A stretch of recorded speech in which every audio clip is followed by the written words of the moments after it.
Welcome back, fantastic friends and fans, to the 13th episode of the Fancast at 4 podcast. My name is Dan Bettenhausen, and I'm your host as we venture into the what-ifs of Marvel's first family, who will be appearing in Phase 6 of the Marvel Cinematic Universe. As we wait to hear who will be behind the camera for the Fantastic Four's introduction, we still can explore what it would be like if a different director was behind the camera, and who might they cast. If you are new to the podcast and want to hear a brief history of the Fantastic Four, you can check out our first episode, where guest Pat Bolfamonte provides a breakdown of each of the characters. Now, let's dive right in and meet this episode's guest and see what they have in store for us. For this episode, I'm excited to have my friend Zack McDonnell join us. Zack, welcome to the podcast. Please tell our listeners a little bit about yourself. Yeah, sure. I mean, there's not a ton to know about me. I'm a pretty average guy. I'm an engineer by trade, but a bit of a movie buff. Actually, I say a movie buff. I'm a movie buff compared to the people in my everyday life. You know, as I've gotten more into movies, I've been put around what I would consider actual movie buffs, and they've sort of revealed to me how little I know about movies. But anyways, I'm happy to be here to talk a little bit. You know, without spoiling who we might be talking about later, so maybe avoid their films. What are some movies that you do like that you gravitate to? Okay, I mean, people who do know me know that I am a diehard Fast and Furious fan. I have been involved in some other shows regarding the Fast and the Furious. I mean, you know, every single one of them, even the spin-offs, big fan. But then other than that, like I'm a big sci-fi guy, stuff like Arrival, Dune. I mean, Dune is sort of like a pinnacle in both sci-fi literature and movies for me. I don't know. I mean, comedies. I don't get into horror type stuff very much, but generally sci-fi, fantasy, that type of stuff, I'm pretty big into. You mentioned I know we share an affinity for the Denis sci-fi films, and you're also a big Ex Machina fan, right? Oh yeah, I think that's another love one Ex you and I share. Machina. Yep, Annihilation. Yeah, You know, I think we've kind of seen this sort of resurgence or sort of like golden era of sci-fi in probably the last decade or so that has been pretty inspiring. Yeah, two directors that you've mentioned there, when Denis Villeneuve and Alex Garland, certainly are two that I usually see the films that they make, regardless of genre, but they've certainly made some pretty great sci-fi films lately. Yeah. With that said, don't want to keep listeners waiting. Let's talk about who this director is that we will be talking about. This TV and film director is an American filmmaker and writer who specializes in mystery and sci-fi dramas.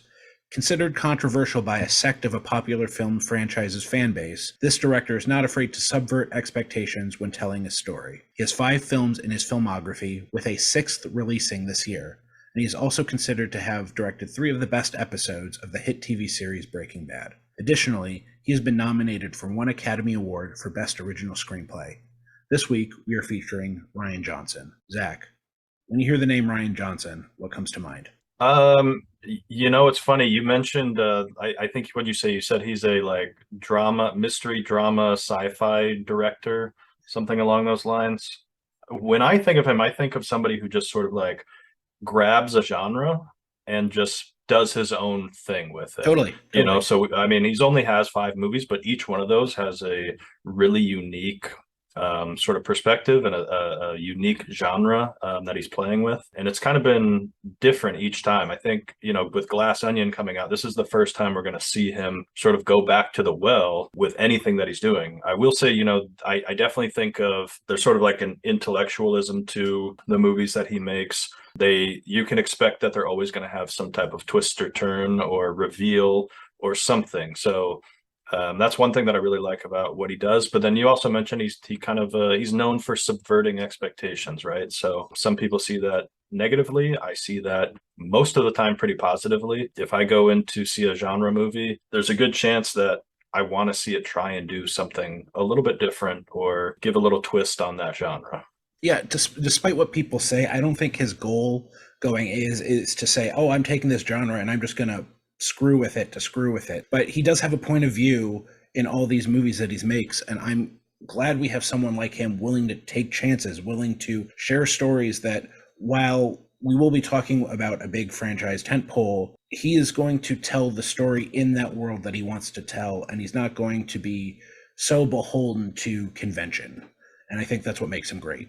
Yeah, I agree 100%. When I say he's subverting expectations, like you said, it's not about sort of undermining Mhm. the genre. It's about sort of making you see it maybe in a different way, or sort of being creative with the way that he plays with the tropes or with the stereotypes of that genre. Or even a critique of it, like a Sure. purposeful critique of it. Like, again, we will be getting into one specific film that I know you and I both are fond of, but he is willing to give a critical eye to the world that he is telling a story in, for better or worse. And I think of the four films we're going to talk about, I think it's been overwhelmingly for the better. So, speaking of his films, now going to get into the segment we call Four Fantastic Films. The first film I want to talk about is his introduction into the film world with 2005's Brick. This is a high school mystery film, but stylized and through the lens of your classic neo-noir film with drugs, murder, mystery all wrapped into one, led by a really strong performance by Joseph Gordon-Levitt. Zach, thoughts on the movie Brick? Yeah, I mean, this is a movie that on its surface, it's kind of an insane concept. Like if somebody like the description you just gave doesn't like totally do justice to just how absurd it is, because it is set in a high school and you have crime bosses, if you will, who live with their mothers and, have to deal with that situation. And you've got, kids talking about where they're eating lunch that day. And you've just got all these weird, like superficial elements to it that are like, no, this is a high school setting, but they play it incredibly straight as a noir, right? Like they don't let any of those things, those things are there to sort of like set the stage, but they don't really distract you from the story that's actually unfolding, which is it's kind of bizarre in its setup, but if you kind of just let it wash over you and take it for what it is, it ends up being this really topsy-turvy, sort of takes you all over the place. And then at the end, if you've been able to stick with it, the reveals and sort of the way it plays out is actually quite enjoyable. Yeah, you have kind of two films working in tandem. You have this teen drama and you have this noir, and both have their tropes and dramas. And somehow the crossing of the wires between the two, you have maybe twist in the noir aspect that feels like it should be part of the teen film and vice versa. And it's amazing how the ties kind of bind, and the connective tissue between these two genres works, but in the strangest way. And as we were kind of talking before we started recording, the most interesting thing about this movie, I think, is the use of the dialogue. It is played very much like a noir without like the kind of classic old detective accents, I'd say. Yeah, It, I mean, to that point, yeah, the accents are not there, right? They speak like, I don't know, like you would expect a high schooler in 2005 to talk, but they don't use the words you would expect a high schooler in 2005 to use, right? They're speaking really quickly.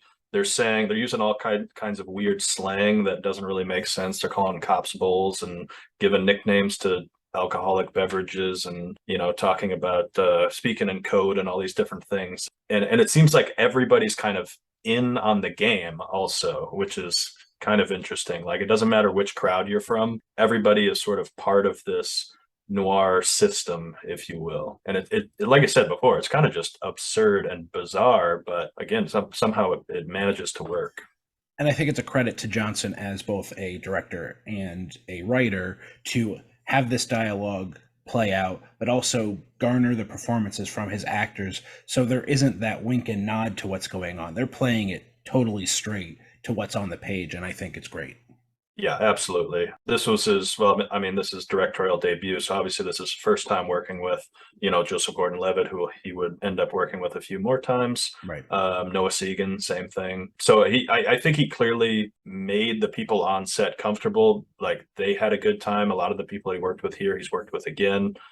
So yeah, I think you see that come through with the performances is, how well he directed those actors in the scenes. Totally agree. For the second film, we are going to jump over 2008's The Brothers Bloom to 2012 for his first, I'd say, true sci-fi action film in Looper. Again, starring Joseph Gordon-Levitt, Bruce Willis, Emily Blunt, among others. Looper, about these hitmen, I believe from Kansas City, who ultimately, when they're done, they're retired, they have to go back and kill their older selves to, as I think the term is, close the loop, mind you. And a bunch of crazy stuff ensues in this movie. But again, it's another very original sci-fi concept, not quite dystopian world, but we are set in a world in the future where time travel is possible and things get grittier and darker. And again, another film he wrote that I think just knocks it out of the park. This is the point in his career where he kind of starts hitting on people's radars. Not a lot of people saw Brick. I think the people that did really enjoyed it, but it wasn't like some breakout hit by any means. The Brothers Bloom, same thing. Not a super popular movie. It's a movie I like, but again, not very popular. Looper was the first time where it was a bigger budget movie, got a lot of people into the seats, got people talking about what it was. Obviously, it was an incredibly interesting concept. You've got big names like Joseph Gordon-Levitt and Bruce Willis and Emily Blunt. So that's going to attract a lot of people. And here's what I'll say. This is, in my opinion, the weakest of Rian Johnson's catalog, but I still do enjoy it quite a lot. I think it runs into some trouble with the time travel aspects. Like at certain points, he's trying to have his cake and eat it too. Yeah. And it just doesn't work at certain points. But if you sort of roll that back and you just sort of think about the concept of this original idea of these future mob bosses who can basically get away with like the perfect murder, right? They send somebody back in time, they get shot, there's no body for cops to find in the future. The person in the past is committing a murder, that they only know about, that no one has ever seen, and for all anyone else knows, that person is still alive in the present day anyway. And then at the end of it all, like you said, you close the loop. You send that assassin back to themselves, and then they get killed by themselves in the past. So the only person that's even aware of these murders has now just killed themselves and closed the loop. It's like the perfect crime, right? It's Right. just like really intelligent way to go about that. And then, the way the story plays out also with Bruce Willis, he plays the older version of Joe in this movie, him getting away and sort of the consequences his actions have on the future. And the way that plays out is pretty fun. But again, we just get in trouble sometimes with the actual logic of the time travel. Yeah, I know that's something that looking at like an Endgame, you have questions and concerns about how that functions in the universe and the greater MCU. So yeah, if to your point, if you're willing to kind of forego the logic, the science behind the time travel, I'm with you. I think it's a great movie, but yeah, if that's something that kind of eats at you a little bit, I could see why it's lower on your list of his films. Yeah, there's actually a scene in this movie where young Joe and old Joe, they're sitting together at a diner, and Bruce Willis, old Joe, says, you're thinking about the time travel right now, aren't you? Right? And he's like, don't think about it. In reality, that's not old Joe talking to young Joe. That is Rian Johnson talking to the audience. Right. He's basically telling you, right, like the time travel is just a device to make everything else work. Don't worry about the logic of the time travel, which I think that's fine to attempt to do that. For me, there's just too many instances where you're visualizing the interplay of the past and the future together. And there's some inconsistencies to it that sort of just draws attention to it in my mind. So I can't really just ignore the logic a lot of the time. I mean, I will say outside of that, though, like I thought we had a lot of really good performances in this movie. Emily Blunt is really great as Sid's mother or adopted mother or guardian, whatever exactly she is. And, obviously Joseph Gordon-Levitt and Bruce Willis sort of playing two versions of the same character with wildly different experiences in life is pretty fun. And extremely believable that the two of them could have been the same person. Oh yeah, absolutely. Yeah, I don't know who was in charge of casting on this, but that was a pretty good job there. And then each one of them were able to sort of portray that in a way that was believable. So definitely. Also get great performances. Paul Dano, Garrett Dillahunt, Jeff Daniels, I think come to mind as well. So well cast film, really interesting. Again, Jeff Daniels in kind of this villain role that you don't typically see him in was really fun to see. Fun movie, and if you haven't seen it, really recommend it. Yeah, for sure. Let's get to the big one, I'd say. His third film, or I guess his fourth film, but the third film we're talking about, 2017's Star Wars Episode 8, The Last Jedi. I'm just going to open the floor to you, Zach, to talk about this movie. Yeah, I mean, earlier when you asked me about what types of movies I like and maybe some things that I like, I intentionally didn't mention Star Wars, but Star Wars is like the pinnacle. This is the franchise. This is the thing that I like care most about in the world of cinema and filmmaking. And Rian Johnson with The Last Jedi was somehow able to take something that I have this deep, deep passion for and elevate it to sort of unseen levels. I thought what he was able to accomplish in, especially in the eighth entry into a franchise. Actually, I suppose it was technically the ninth entry, right. The eighth entry into the mainline saga. Okay, I guess there was a cartoon movie too, 10th entry, but eighth entry of the mainline saga. To sort of take something like that has such a storied history and elevate it and sort of force me to change the way I think about it, change the way I think about certain characters is pretty miraculous. We talked about this before, subverting expectations and how some people may see that as sort of like a slight towards the genre. I don't see it that way at all, right? I see it as giving me a chance to find a new way to appreciate something that I already know that I love. And sort of the way he's able to take some of these, typical tropes of Star Wars, whether it be between Kylo and Rey, or Luke and Rey, the mentor-mentee, or the protagonist antagonist roles, and sort of flip those on their head. And I don't know, he somehow made something that was familiar and appropriate, yet so different and so compelling all at the same time. It's one of, if not my favorite movie ever made. The night that I saw that was like the common meme, like I was shook or something, right? That's how I felt after seeing that movie. I was shook. And just from a movie making standpoint, this film is gorgeous. Oh yeah, it's beautiful. Easily the most visually stunning Star Wars movie, and just visually stunning movie that I regularly watch. And I'm with you top to bottom with this movie. Certainly there's stuff about it. It's not a perfect movie to me, but it's certainly in this world one that I appreciate near the top. I still think New Hope is probably, I don't see that ever going. And I will admit, just because it was the first, what started things off. So I think it's just going to hold the number one spot. But Last Jedi is certainly in competition for that 2-3 spot. Like I said, the stuff on Canto Bight, I think, has more of an issue of execution than storytelling. Like, I think what they were trying to do there had a purpose, and I was down for what they were trying to say. There were just issues with some of the means of telling that. Some of the more, I'll say, prequel-y aspects with like BB-8 didn't really sit right with me. Some of the bunny horses, like, okay, don't need all of that. But the strengths of this movie outshine the Canto Bight stuff so much for me that it's a movie that if it's on TV, if I'm bored one day, it's always in consideration to put on. I think a lot of people's issues are with Luke. And I think this is the most interesting version of Luke Skywalker that we get in any of the movies. I guess I can understand and appreciate you wanting your hero to be your hero. But as someone who loves character development, seeing Luke get knocked down and then have to pick himself back up again is way more interesting and makes me appreciate the character way more than just Luke going all like powerful Jedi in this trilogy.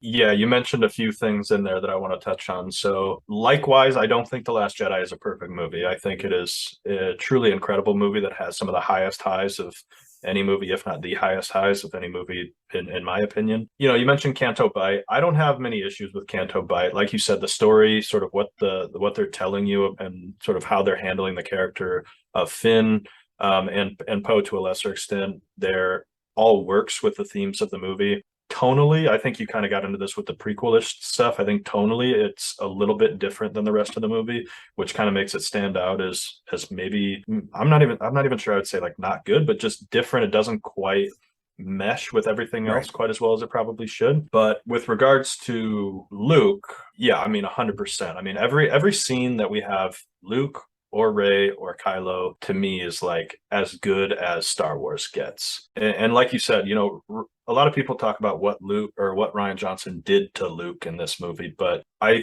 think about sort of the cards that were handed to Rian Johnson in making this movie, right? You have the final scene, well, actually the entirety of the whole movie, The Force Awakens. Luke has vanished and we have no idea where he is. All we know is somebody messed something up and he pieced out, right?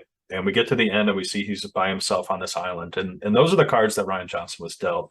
He had to figure out a way to make that make sense, but not only make sense, but also do it in a way that is interesting, that is compelling, that says something. And to do what he did, and basically to have Luke take himself out of the fight, because he sees this sort of cycle of good and bad, and sort of what it means for the Jedi to be training these people, and to turn that into such like a powerful story element within this film, and to be able to get like that scene between Luke and Yoda, like if that's, if everything was set up just so we could get that scene, like it's all worth it. But but even so, like it was also good on its own anyway. And then to sort of culminate with Luke being like the most Jedi any Jedi has ever been, and sort of going out and facing down the First Order in a completely like non-aggressive, a very passive way, but still getting done what needs to be done, and probably knowing that was going to end his life, right? But he knows that sort of the future of the Resistance and the Jedi is more important than sort of him in that moment. It's incredible. Trying to think, I mean, porgs are great too. Who doesn't love a porg? Yeah, I didn't even get to touch on the porgs. Porgs, the single greatest creature invention in all of Star Wars. A happy accident. I don't know if you know the story. All the puffins flying around, right in Ireland there. And so instead of trying to CGI them all out, they just add a couple scenes where they make them look like porgs instead. And now you have an excuse for all the puffins flying around the island. So, though, I feel for Chewbacca. I'm sure a porg actually tastes probably pretty delicious. I disagree. Don't eat porgs.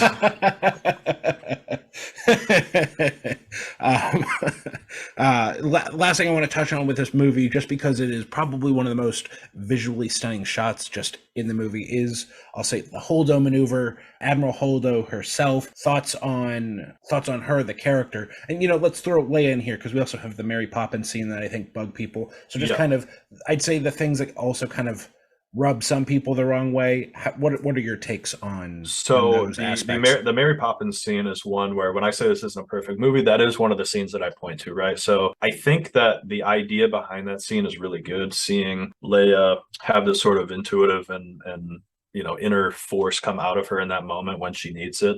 I think the execution of that scene is a bit off. Like seeing her sort of like pulling herself through the air, it ends up just looking a little bit weird. Like, I mean, it's called the Mary Poppins scene for a reason. It kind of just looks very Mary Poppins-ish, where I think there's a way that you cut that, where you see her open her eyes, see her sort of reach her hand out and maybe start moving just a little bit, and then you cut to Poe and Finn when they're running up to the door and she is like sort of collapsing at the door, right? I think we can infer what happened at that point without actually seeing it. So that's one thing. That's a pretty minor nitpick there. Holdo, I thought Holdo was great. I know there's a lot of criticisms over withholding information from Poe. It's really weird stuff. I'm not sure I really get those arguments, but the Holdo maneuver, from a visual audio sort of standpoint, having the sound drop out in that moment is to go along with that sort of high contrast, sort of like black and blue image. Really striking. Yeah, one of like the most striking moments for me.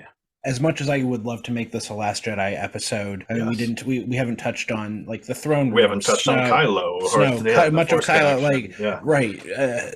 There's so much, and maybe for a future episode we do a Last Jedi retrospective or something. But I do think in the interest of time we should move on to his next film that we want to discuss, and that is the 2019 whodunit Knives Out, starring Daniel Craig as Benoit Blanc. Again, I know your affinity for this film, Zach, so I will let you have the floor, and I will chime in when necessary. Yeah, this was a movie I was a little bit, I wouldn't say nervous for, but after seeing The Last Jedi and being so impacted by that, but then also seeing sort of the reaction to that movie and the detractors, I was a little bit nervous about Knives Out, about what it would bring, whether it'd be too off the wall or cause as much controversy. But yeah, I managed to see a early screening of this one, and I was incredibly happy that I did. It was a brilliant movie. I think we see the relationships that he's built as a director and sort of his reputation as being like a fun director that people want to work for, sort of coming to fruition with this movie, with a sort of all-star cast that he's able to put together for this. And the performances he's able to get from these people, I don't know, for some reason, like Michael Shannon always comes to my mind when I think about this movie. He's able to play this like sinister, like evil when he's talking to Marta in the hallway and sort of talking about her immigration stat, like the immigration status of her mother. But he's also able to have these like great comedic line deliveries. Like there's scenes when he's dealing with Ransom, you know, and he's yelling, "I will not eat one iota of shit." And it's like one of the funniest lines I think I've ever heard. So, I mean, to get that line and that scene with Marta in the hallway from, you know, the both of those performances from one guy in one movie is pretty great. Yeah, I think this movie, for all of the crazy characters, works, one, the writing, but two, also Daniel Craig. Him as Benoit Blanc. I mean, we think of this guy as James Bond, but I think arguably his best character has been Benoit Blanc. Just the depth he goes with the accent and the willingness to play and subvert these private eye detective tropes is really fascinating. And what he's able to then get out of a scene partner with these different characters. You have Jamie Lee Curtis, Don Johnson, Toni Collette, Jade Martell as the Nazi son, just so many characters. And I don't want to spoil it. It's been out some time, so I don't feel too bad. I'm not going to tell you the ending, but how it ends isn't in the style of the traditional whodunit either. You kind of know who is kind of the bad guy sooner than you would expect in a mystery movie, and then it still somehow finds a way to stick the landing in the end.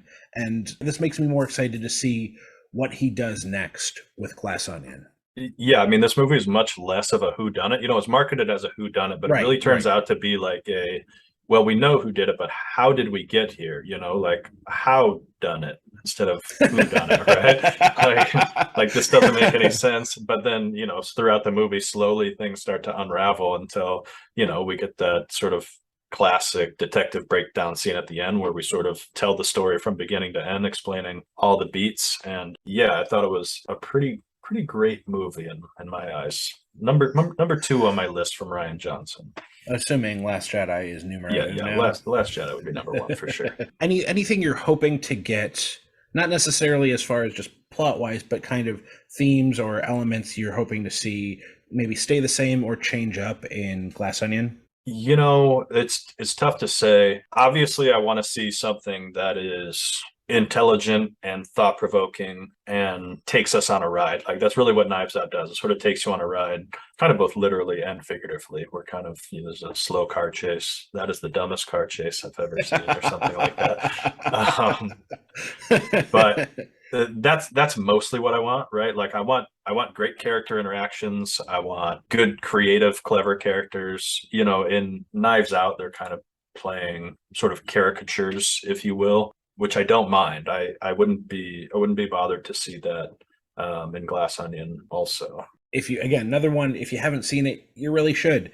He makes great movies. We could do a whole podcast just talking about the movies he's already made. But we are here to pitch a new movie that he will be creating about the Fantastic Four.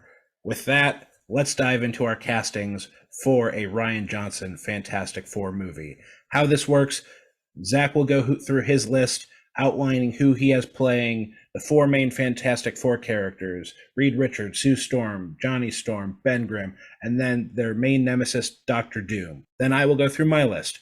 We will then pitch our films, have a brief discussion, and that will be that. Without further delay, Zach, who is your cast of a Rian Johnson Fantastic Four film? Okay, so Reed Richards, Mr. Fantastic himself. For that one, I am going to go with Adam Driver. He is, you know, he's kind of as big of a star as we have, other than like Tom Cruise or something in Hollywood right now. He's a big name. He comes off as very intelligent in a lot of the stuff that he does, so I think he can play that.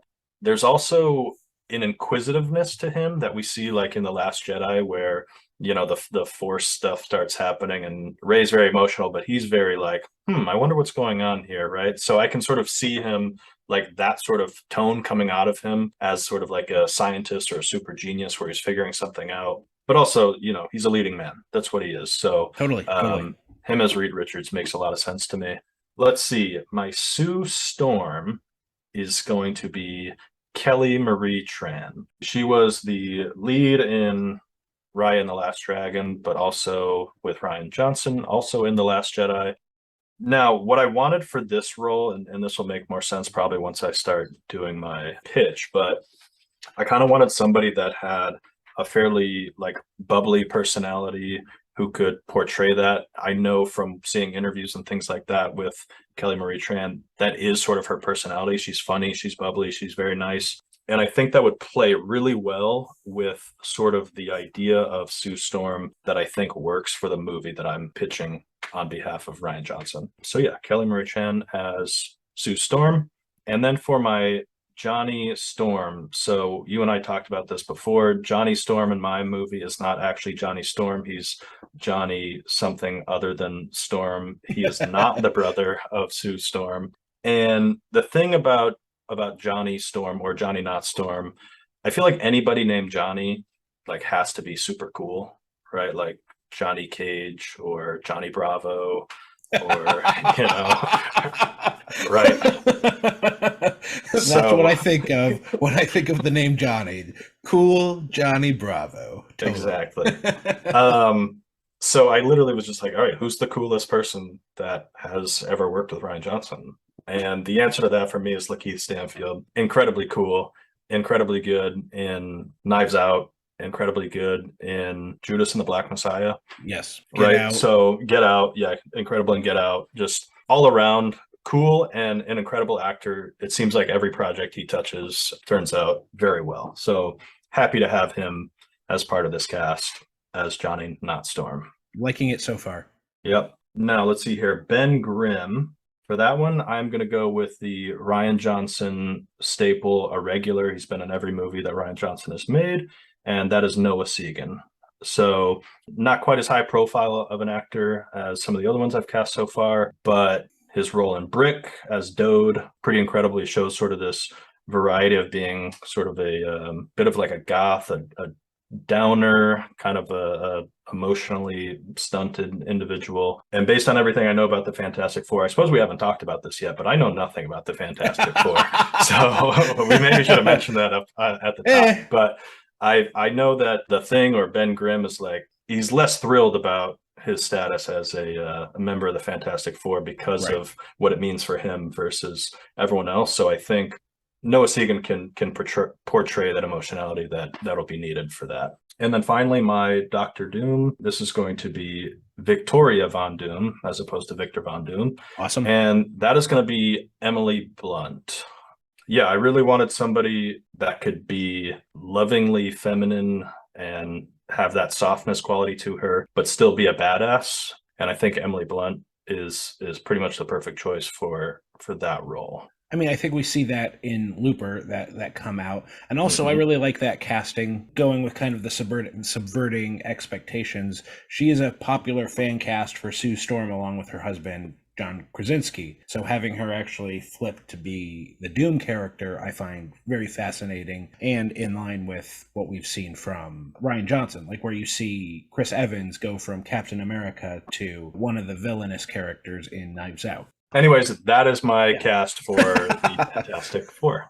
No, I love it. Getting into my cast, I will upfront say my intention is not to subvert for subversiveness' sake, but I wanted to take characters that might, on initial appearance, not seem like the most obvious pick for the characters. So with Reed Richards, I went with an actor who hasn't gotten really isn't a lead actor, but he is one of my favorites from No Country for Old Men to The Assassination of Jesse James. He plays a Gap Man in Looper. One of my favorite roles of him is in a lead role in the comedy Raising Hope as the dopey dad. And that is kind of one of the characters he usually plays, either kind of the doofus or kind of this suave, southerny kind of cop in films. So I'm going with the actor Garrett Dillahunt. And I will try and explain a little more why I went with him in the pitch, but I think the dopiness and the suaveness that he has played is going to work to his advantage as Reed Richards in my movie. Now, looking at Sue Storm, I'm going with another actress I love, especially from her work in Game of Thrones as Brienne of Tarth. She plays Captain Phasma in the sequel trilogy, most notably Last Jedi with Rian Johnson, and that is Gwendolyn Christie. When you think of Sue Storm, usually she is this very feminine character, usually very motherly, whereas with Gwendolyn, I wanted her to be this big tough kind of domineering character. So again, kind of opposite of what we normally see from Sue Storm, but again, that is what you're seeing on the surface. With Johnny Storm, going back to Last Jedi, I'm going to go with the actor who played General Hux in Last Jedi, Domhnall Gleeson. I think this one is probably closer to what you might see. You've seen him play these very fiery, emotional characters, but you've also seen him play very kind of sullen, methodical characters as well. And that is what, again, I want him to look more like that, the latter aspect, despite potentially being able to erupt in this film. So I'm cheating a little bit with Ben Grimm. I'm actually going to a television series that he is directing. So, I like breaking my own rules. Why not? And I'm going with an actress who's been on the scene a long time, has some notable roles in the American Pie films. Most recently, she has made her mark in the Russian Doll series on Netflix. And I'm going with Natasha Lyonne, who is going to be appearing in a TV show called Poker Face that Rian Johnson's directing. I think she has the ability to play kind of that sarcastic, tough, but also hit those emotional beats that you touched on earlier that would come with playing Ben Grimm. Finally, for my Doctor Doom, going back to Looper, he played the character Seth, who Joseph Gordon-Levitt's character Joe was trying to protect early in the film. Going with Paul Dano. And we've seen him play villains before, but typically they're a little more smarmy, kind of intelligent in a different way than we've seen like a Doctor Doom. Maybe like the Riddler has Doom aspects, but not as physically or maybe intimidating as you'd get from a Doom. Again, very intentional with the movie I'm going with. I mean, Paul Dano's just a great actor. We've seen him be a great villain. Why not jump from the Batman films to Marvel now? Any thoughts? Anything stick out as weird in my cast? I mean, you definitely dug a little bit deeper than I did pretty clearly. I kind of thought about sort of leading men and women for the most part. I was sort of leaning on Rian Johnson as being somebody that does attract sort of like high profile talent, like he has in Knives Out and like you were seeing him do with Glass Onion. So that was kind of my first instinct with this casting. But I mean, I don't think you would have a hard time making a great movie with the cast that you've picked there. So. Well, I appreciate that. And like I said, that's not to say I don't love your cast. I think with the talent you have there, I think there's certainly a chemistry that would come with all those actors as well. I'm very interested to see, though, the movies that we pitch, because I think they're going to be wildly different. I think probably because, I mean. But so despite you not knowing anything, as you said, about the Fantastic Four, I will ask a couple questions before you pitch your movie. First, sure. Is it an origin film? So the origin of the characters is present in the film. I wouldn't say it's an origin film, though, because that is not the focus of the movie. Perfect. Is it part of the MCU? Again, sort of a cop-out answer here. It's not intended to be part of the MCU, but I don't think there's anything in it that disqualifies it from being in the MCU. So I think it could get looped in eventually if somebody really wanted to, I think. Perfect. Well, I mean, if we can see Tobey Maguire and Andrew Garfield get sucked in, exactly. Why can't this movie? With that said, let's hear the pitch of your Rian Johnson Fantastic Four movie. Okay, so I'm going to preface this by saying, one, I don't have a title for this movie. I don't really know what it would be called. As I've already mentioned, I don't know anything about the Fantastic Four, so I did a quick Wikipedia search of the Fantastic Four a couple of days ago, just to kind of maybe get like a few elements that might seem important. But yeah, otherwise, here we go. So wonderful. My movie is going to do a couple time jumps. So we're going to start off in, I don't know where they go to college, some college of some sort, where Ben Grimm, Reed Richards, and Victoria Von Doom are like the three best friends. They're a very tight-knit group. They are all sort of like doctorate students or something. They're very high in their field, very studying the sciences, theoretical physics, and things like that. It is also the case that Reed Richards and Victoria Von Doom, they are an item. They have been together for a while. They're in a fairly committed relationship. And then one of the key things that we see is that they're working on this problem of interstellar like teleportation. So instant travel from our solar system to some other solar system, right? That's like a theoretical physics problem that they've been working on together. And we see an important scene where Reed Richards and Victoria Von Doom sort of share with each other that they've kind of broken the code. They figured it out.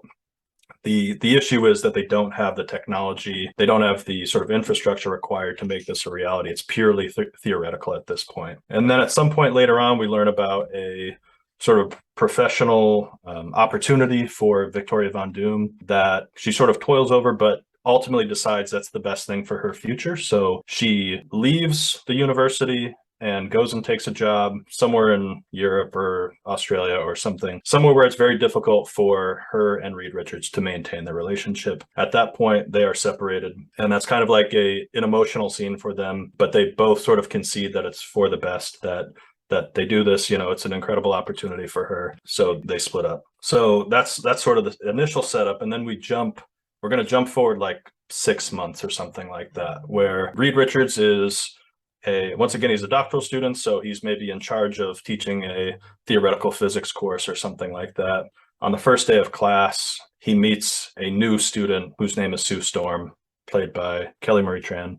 And they're like instantly smitten with each other. They hit it off immediately. Meanwhile, in Victoria Von Doom's world, she's uncovering some problem and she's thinking, she's having a hard time with her new work and she can't quite figure out exactly what the breakthrough is on this problem that she's trying to solve. And it gets her thinking about Reed and sort of the way that they were able to sort of combine their intelligence and sort of work through problems together. And she decides to drop it all. She's going to go back and reunite with Reed and make it all work again, only to find out when she comes back that Reed and Sue Storm are now together. And she is, heartbroken by this. All right, and here's where I'm going to take something that I believe I read from the Wikipedia and make it part of my movie. She is very upset, and as she leaves, she like shatters a glass or like a beaker or something like that, and a piece of glass comes off and cuts her face, and she looks at herself in the mirror and she sees this cut on her face, and it makes it just that much worse for her because she sees it now as an imperfection. The person she loved has now found somebody else to love, and she is very distraught by this, and we see her sort of staring at this cut on her face, and it's clearly doing something to her that is not great.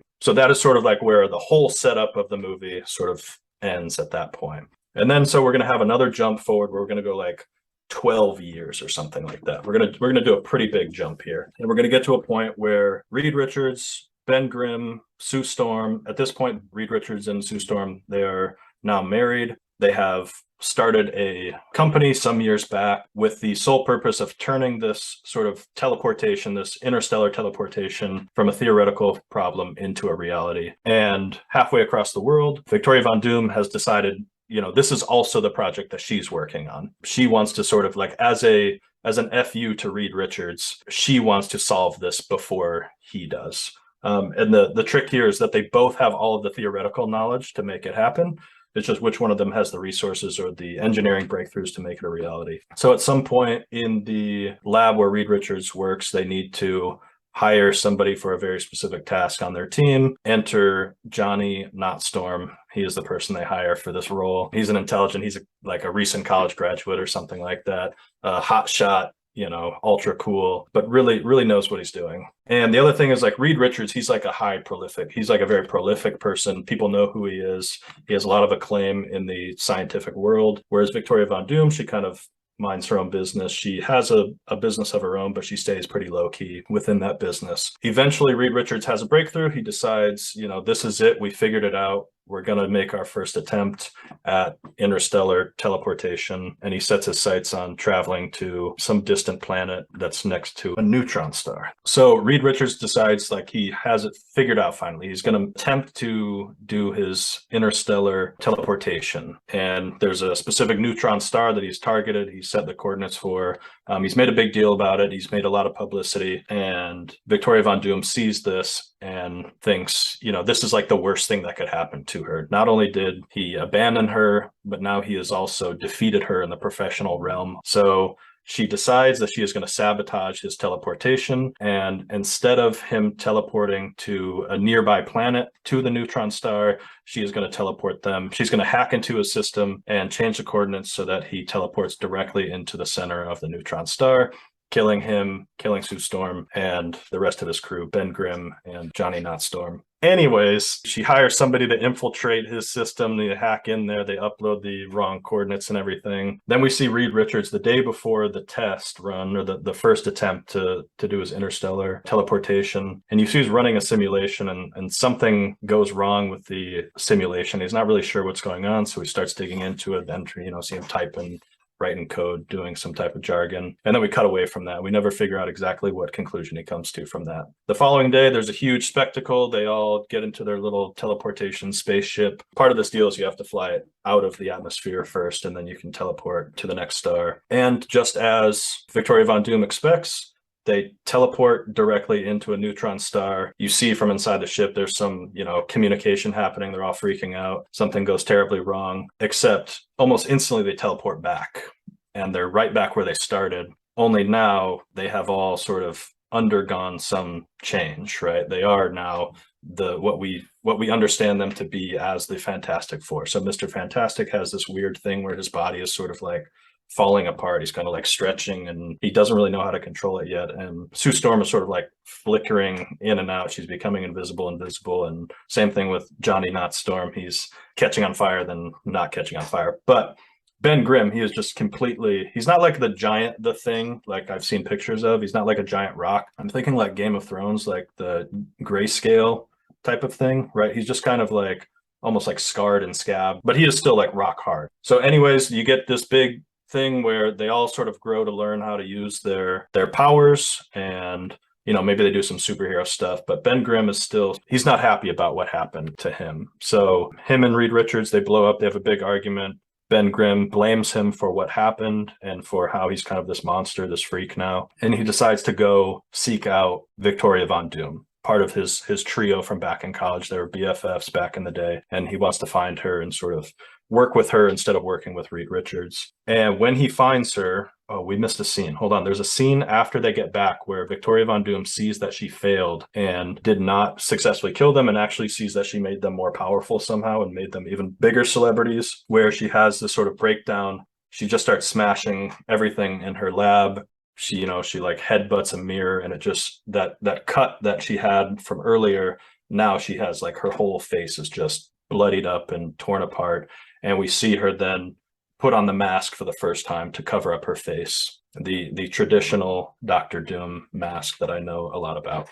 Anyway, so she puts that on, and now she is, Doctor Doom as we sort of traditionally know Doctor Doom. So when Ben Grimm shows up, he sees her, and she hasn't been sort of out in public since this happened, so nobody knows what's going on with her. Ben Grimm eventually finds her.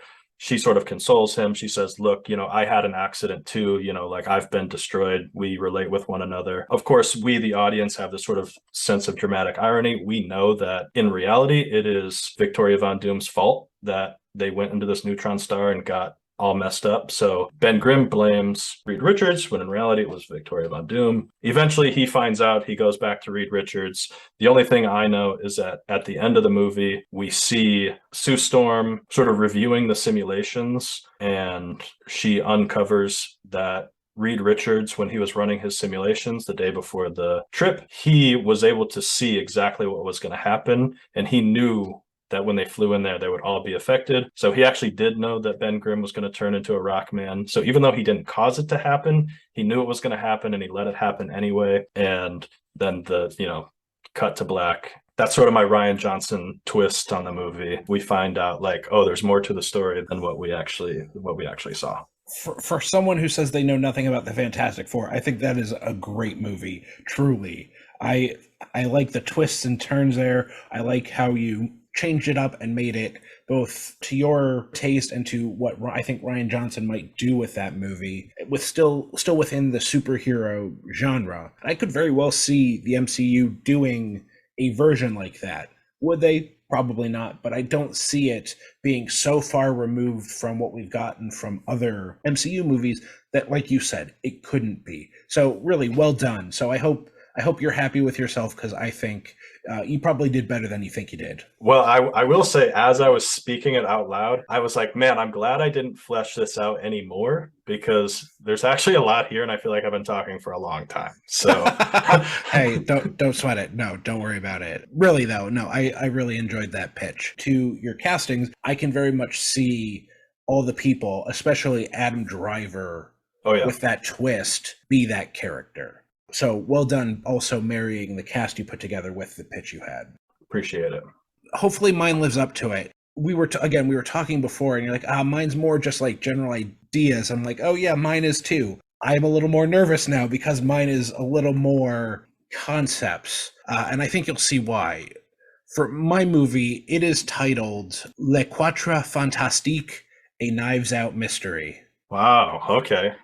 So I am A actually franchise going to film, a make dual franchise film. Yeah. I am making it will predominantly be a Knives Out franchise film with Daniel Craig returning as the lead Benoit Blanc. Without knowing the full details of what Glass Onion is, this is not going to be a murder mystery, though. This is going to be a heist mystery. A heist has taken place at this art gallery, this museum maybe, of 4 different gemstones. A blue opal that was inlaid in the rock it was discovered in, so it's like stretching through this piece of stone. A diamond that has the highest clarity of any recorded diamond on Earth. A ruby that when you look into it, it looks as if flames are emitting from it. It's like how it is cut gives the optical illusion of flames in it. And then an orange piece of meteorite that is unexplainable. It fell from space. It is orange. It is a space rock. And that is essentially the opening of the film. You see, like, the security guard notice that it's missing. He makes a call, and then we flash to Benoit Blanc coming in and recalling all the guest list of those who were at this gala, showcasing these gems and other aspects of the museum. So you have Reed Richards, who, unbeknownst to every character, we will see flashes of him committing more thefts. His moniker is Mr. Fantastic, because he can stretch out of any sticky situation, anything he wants to steal, regardless of how locked up it is, he can find a way to get it out.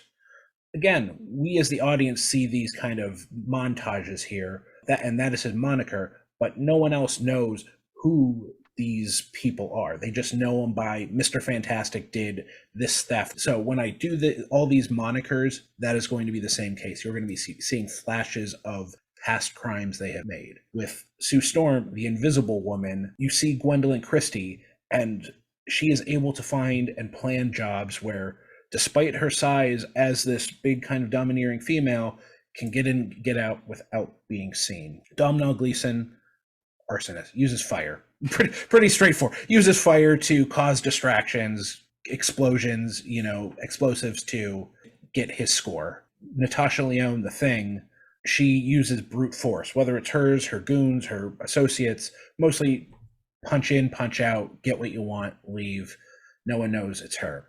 And then you have Dr. Doom, played by Paul Dano. I will spoil it a little bit here because I am not fleshing out the plot, because I'm not a mystery writer. I don't have the time or capability to put all these loose ends. If I did, I'd be writing a novel right now, to be quite honest with you. But I'm kind of going a reverse Kaiser Soze from The Usual Suspects, where this character is just this smarmy kind of slinky man, but he is going to be blamed for these heists. Everyone thinks, oh, this was the work of Dr. Doom. He must have been the one who did it.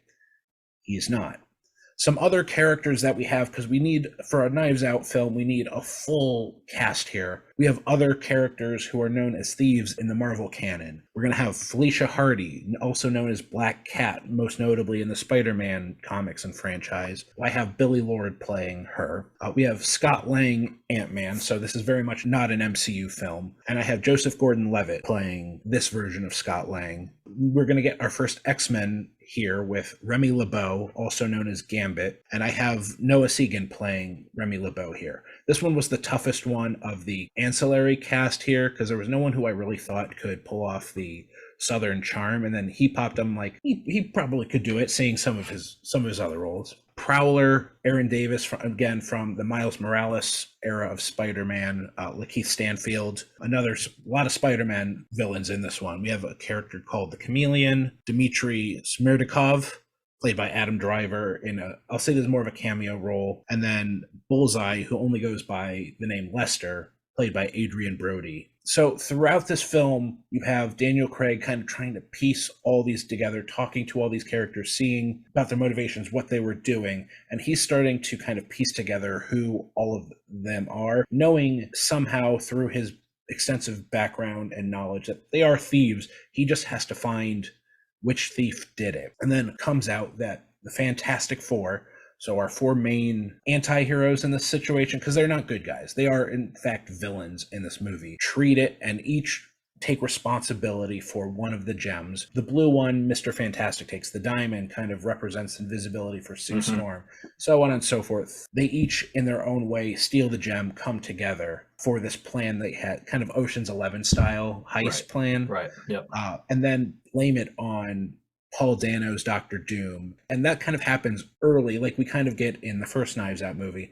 And then it takes Benoit Blanc figuring out and trying to piece other things together that have happened throughout the film. That if I were a better mystery writer, I'd be telling you right now how he got there. And then figuring out it was the Fantastic Four.